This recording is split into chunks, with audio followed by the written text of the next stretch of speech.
Tugiye kurebera hamwe ibintu bine byonyine bituma amasengesho y'umuntu asubizwa cyangwa yumvikana imbere y'Imana. Ndi kugira ngo ibi bintu mubyiteho kandi mubyumve neza. By'umwihariko icya kane muri byo ni ikintu gikomeye cyane kandi kibanze umuntu wese usenga Imana akwiriye kwitaho kugira ngo amasengesho ye yumvikane imbere y'Imana, kandi Imana Nyirimbabazi Nyirubuntu ibashe kuba yamusubiriza gusenga kwe. Ubundi gusenga ni iki? Gusenga abantu benshi bakunze kubivuga mu buryo butatu. Icya mbere bakavuga ngo gusenga ni ukuganira n'Imana, kandi koko ni ukuri 100% buryo umuntu asenga abaganira n'Imana nk'uko umwana aganira n'umubyeyi we. Icya kabiri abantu bakavuga ngo gusenga ni ugusaba Imana, by'umwihariko nko mu Giswahili baravuga ngo kuomba. Iyo tubishyize mu Kinyarwanda dusanga ari ugusaba, kandi koko iyo dushaka gusaba Imana nta kindi tubicishamo nta no gusenga. Abandi bakavuga ngo ari nacyo ngiwe nkunda no kwibandaho cyane, bakavuga ngo gusenga ni ugusabana n'Imana. Bana b'Imana, ndi kugira ngo mabwire ngo gusenga bikwiriye kuba indengamupaka, bikava ku gusaba Imana bikagera ku rwego rwo gusabana n'Imana. Iyo dusomye Bibiliya by'umwihariko mu Isezerano Rishya, dusanga ikintu cyo gusenga, iyo Bibiliya ikivuga ikoresha itegeko. Ntabwo ari ikintu cyo kwinginga, ntabwo ari ikintu cy'ubusabe, ntabwo ari ikintu cyo guhendahenderwa, ntabwo ari ikintu wenda ngo umuntu avuge ngo ni ukubyigaho. Oya, Bibiliya ivuga gusenga ikoresha itegeko. Ndabahereza nibura ingero zigera nko kuri 3. Iyo dusomye ijambo ry'Imana mu rwandiko Paulo yandikiye Abefeso igice cya 6 ku murongo wa 18, usanga Bibiliya ikoresha ijambo rivuga ngo musengeshe umwuka iteka. Urumva harimo ikintu cya imperatif, gutegeka, musengeshe umwuka iteka. Iyo dusomye mu rwandiko rwa mbere Paulo yandikiye Abatesalonike igice cya 5 umurongo wa 17, dusanga Bibiliya ivuga ngo musenge ubudasiba. Urumva naho harimo itegeko, musenge ubudasiba. Iyo dusomye mu butumwa bwiza bwa Yesu Kristo uko bwanditswe na Luka igice cya 22 ku murongo wa 40, ni Yesu wabyivugiye abwira abigishwa be, arababwira ngo musenge mutagwa mu moshya. Musenge, ntabwo yari ari kubasaba, ntabwo yari ari kubingi, abere kubabwira ngo musenge akoresheje imperatif, itegeko. Byumvikane rero nk'umuntu w'umukristo, umuntu w'umunyamasengesho, umwana w'Imana, gusenga bikwiriye kuba indengamupaka, bikava ku kintu wenda dutekereza nk'ikintu cyoroheje, ahubwo tukagifata nk'itegeko ry'umwami, nk'itegeko ry'Imana, nk'ikintu Imana idusaba kidukwiriye nk'abakristo mu buzima bwacu bwa buri munsi. Iyo umuntu amaze gukizwa, amaze kuba icyaremwe gisha, amaze kubyarwa ubwa kabiri n'amazi y'umwuka, ikintu cya mbere kimuranga ni ugusenga. Imana ishimwe. Na Yesu umwana w'Imana kandi nawe w'Imana ari hano mu isi, ikintu cya mbere cyamuranze ni ugusenga. Yarasengaga, yirirwaga avuga ubutumwa, akarara ijoro ryose asenga, ku rwego abantu basobanura Bibiliya bavuga ko nibura ngo Yesu yasengaga amasaha 6 ku munsi. Reba wowe iminota usenga, nibura se wasenga n'iminota 2 n'iminota 3, usenga amasegonda 2 ukumva isengesho riracitse. Bana b'Imana, dukwiriye gusenga Imana tukijira mu mwuka wo gusenga, bikagira ku rwego gusenga biba muri twege, bigasigara atari ibintu dushakisha, bigasigara atari ibintu bitugora, bigasigara ari ibintu biturimo indani. Nk'uko rero natangiye mbivuga, uyu munsi turaganira ku bintu bine Bibiliya igaragaza umuntu akwiriye kuzuza kugira ngo isengesho rye ryumvwe n'Imana, kandi kubw'ubuntu bw'Imana Imana irisubiza. Ibyo bintu bine nababwiye ko icya kane cyo turi buze kuza kucyitondera cyane, ni ikintu gikomeye cyane. Ibi bintu uko ari bine, icya mbere ni ugusengana kwizera, gusengana kwizera. Icya kabiri ni ugusenga bihura n'ubushake bw'Imana. Icya gatatu ni ugusenga ubudasiba cyangwa gusenga iteka cyangwa gusenga ubutarambirwa. Reka mbanze mpere kuri ibi bintu bitatu. Ikintu cya mbere nari mabwiye ngo niba ushaka ko amasengesho yawe yumvikana imbere y'Imana Data wa twese ushobora byose kandi kubw'ubuntu bwe akagusubiza, ikintu cya mbere isengesho ryawe ukwiriye kurisengana kwizera. Reka dusome ijambo ry'Imana turebe mu rwandiko rwanditswe na Yakobo. Turasoma igice cya mbere duhere ku murongo wa 5 nibura tugeze ku murongo wa 8. Reka dusome mu izina rya Yesu.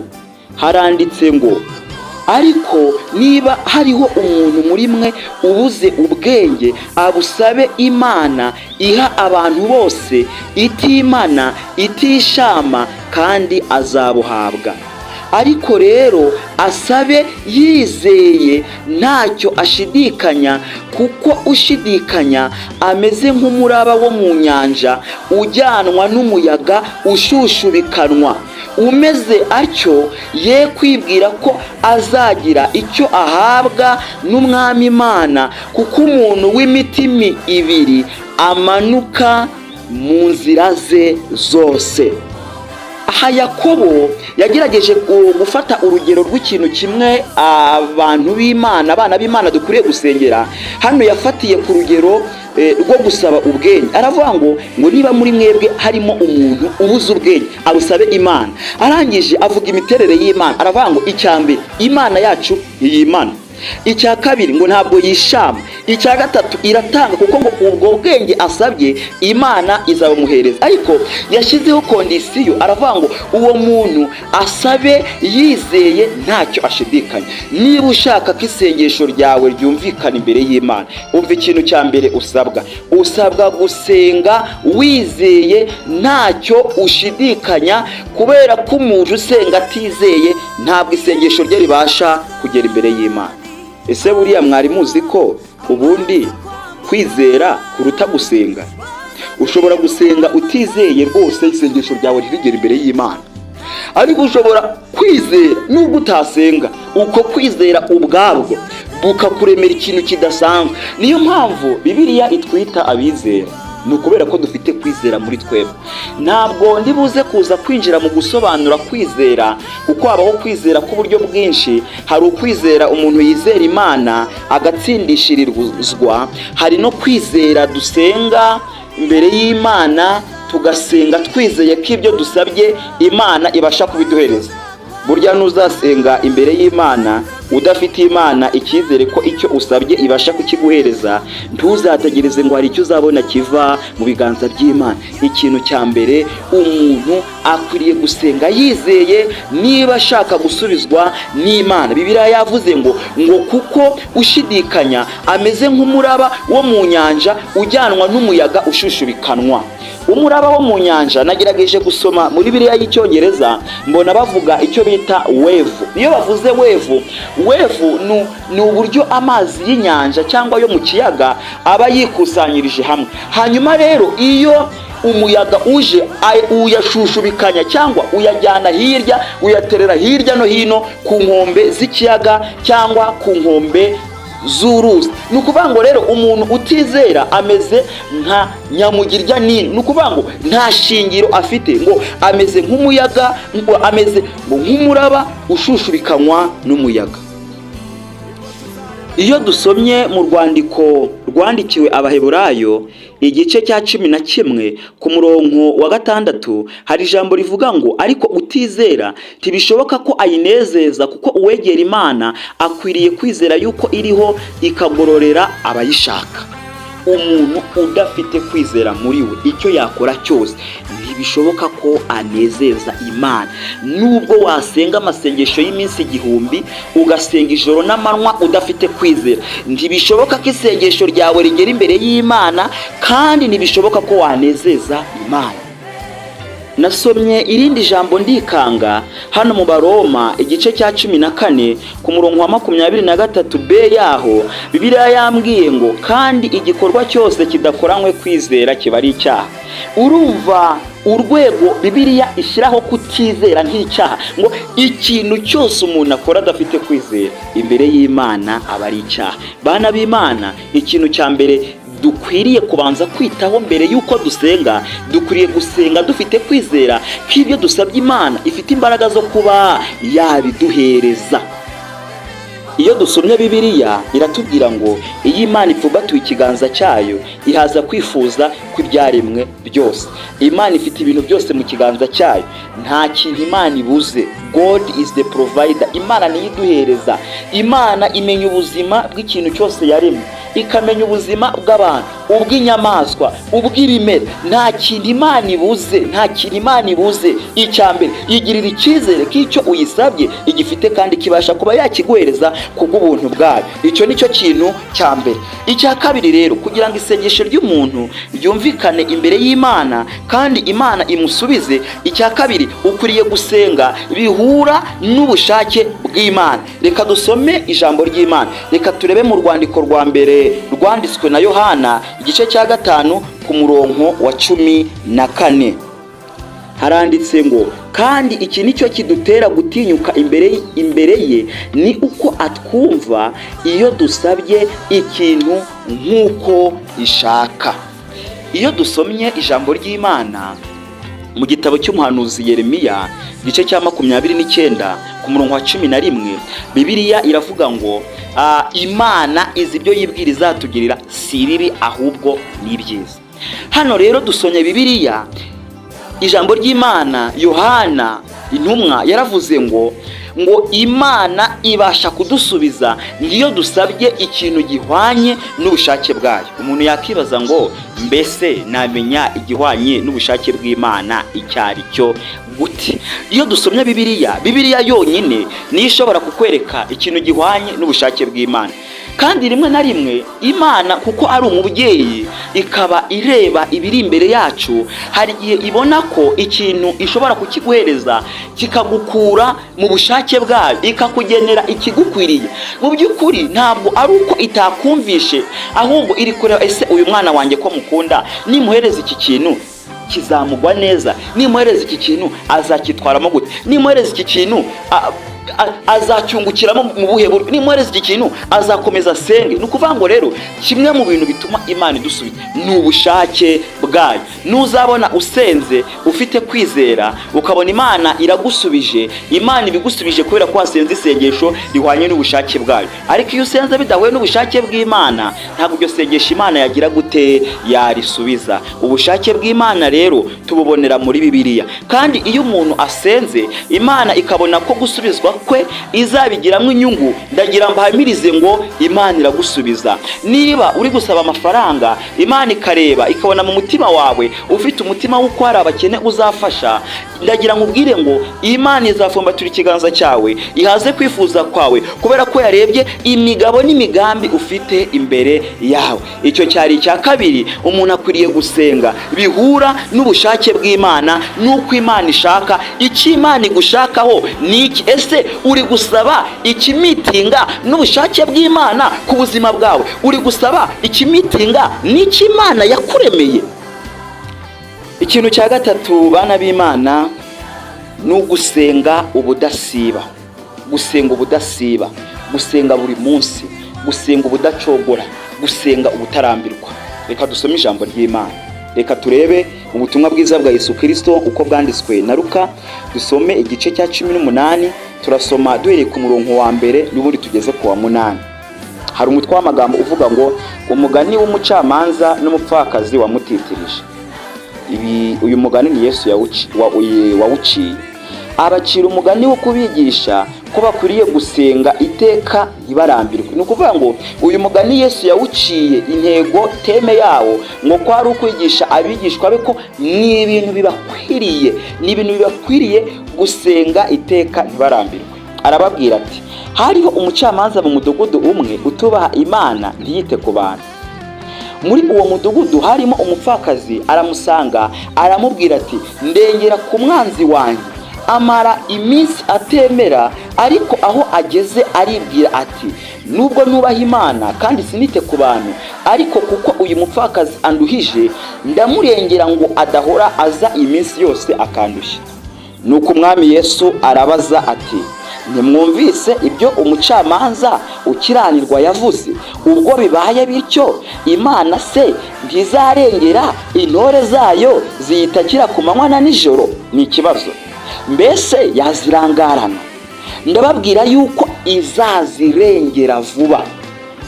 Ariko umwana w'umuntu naza, mbese azasanga kwizera kukiri mu isi? Bibiliya igerageje kutubwira inkuru, ni umugani Yesu yaciye, harimo uwo mucamanza hakabamo n'umupfakazi.